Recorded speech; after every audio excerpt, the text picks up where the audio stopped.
તો એને માટે આપણે આ ગુંદા લઈ લીધા છે. ગુંદાને આપણે આ રીતે મોટા લેવાના છે. જો આવા ઝીણા નથી લેવાના, ક્યાંક આવી જાય તો વાંધો નહીં, પણ આપણે મોટા જ લેવાના છે. આ રીતે લીલા કલરના, એટલા બહુ મોટા એ નહીં કે હા નાના એ નહીં.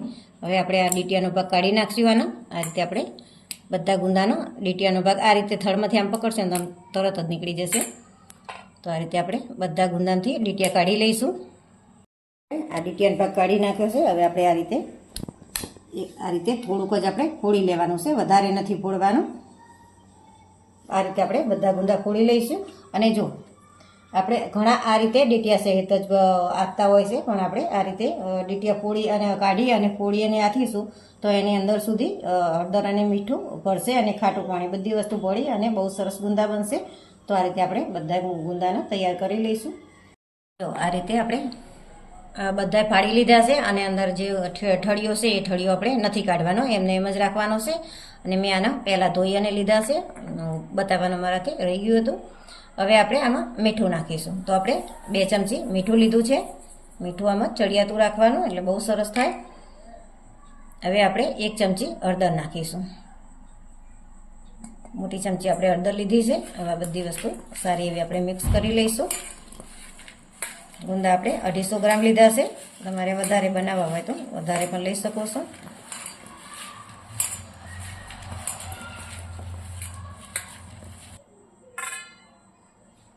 ચાલો, હવે આપણે આ રીતે કાચની બાવણી લઈ લીધી છે. હવે આપણે એની અંદર આ ગુંદા નાખવાના છે. તો આપણે આ રીતે ગુંદાને મીઠું અને હળદર બધું આરવાર નાખતા જઈશું. થોડા ગુંદા નાખીશું, પછી મીઠું હળદર નાખીશું. એમ કરીને આપણે બધા ગુંદાની અંદર નાખી દઈશું. આ રીતે આપણે કાચની બોટલમાં બધા ગુંદા ભરી લીધા છે. હવે આપણે આ કેરીનું ખાટું પાણી છે, જે આપણે અથાણું બનાવ્યું હોય ગોળ કેરીની ખાટી કેરીનું, જે આપણે કેરીયાથી હોય એ પાણી આપણે લીધેલું છે. જો આ રીતે તમારી પાસે પાણી ના હોય તો એક કેરીને સમારી અને મિક્સરમાં ગ્રાઇન્ડ કરીને એમ પણ તમારે ખટાશ લેવી હોય તો પણ તમે લઈ શકો છો. આ પાણી આપણી પાસે વધારે નથી, તો હવે આપણે થોડુંક સાદું પાણી નાખીશું. આ રીતે આપણે બીજું સાદું પાણી આની અંદર નાખીશું. આ રીતે ગુંદા ડૂબે ત્યાં સુધી આપણે પાણી નાખવાનું છે અંદર.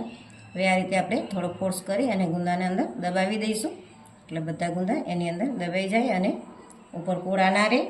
તો આ રીતે આપણે આખી બરણી પાણીથી ભરી દીધી છે. હવે આપણે બરણીને ઢાંકી અને 7 દિવસ સુધી થવા દઈશું.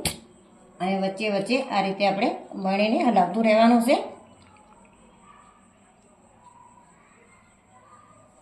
7 દિવસ થઈ ગયા છે અને આપણે જોઈ લઈએ. બોળિયા ગુંદા આપણે જોઈ લઈએ. જો આ રીતે સરસ એવો ઉપર કલર થઈ ગયો છે.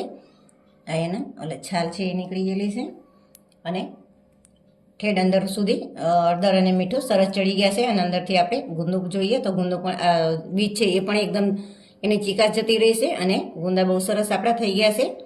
જો આ મારે 250 જ બનાવ્યા એટલે મેં આ રીતે ફાડીને બનાવ્યા. ઝડપથી એમની અંદર મીઠું અને હળદર ચડી જાય અને ઝડપથી અથાઈ જાય. જો તમારે વધારે કરવા હોય તો જે આની ઉપર ડીટીયાનો ભાગ હોય એ ડીટીયાનો ભાગ કાઢવાનો નહીં અને એમને જ કરવાના. તો એ તમારે આખું વરસ બહુ સરસ રહેશે.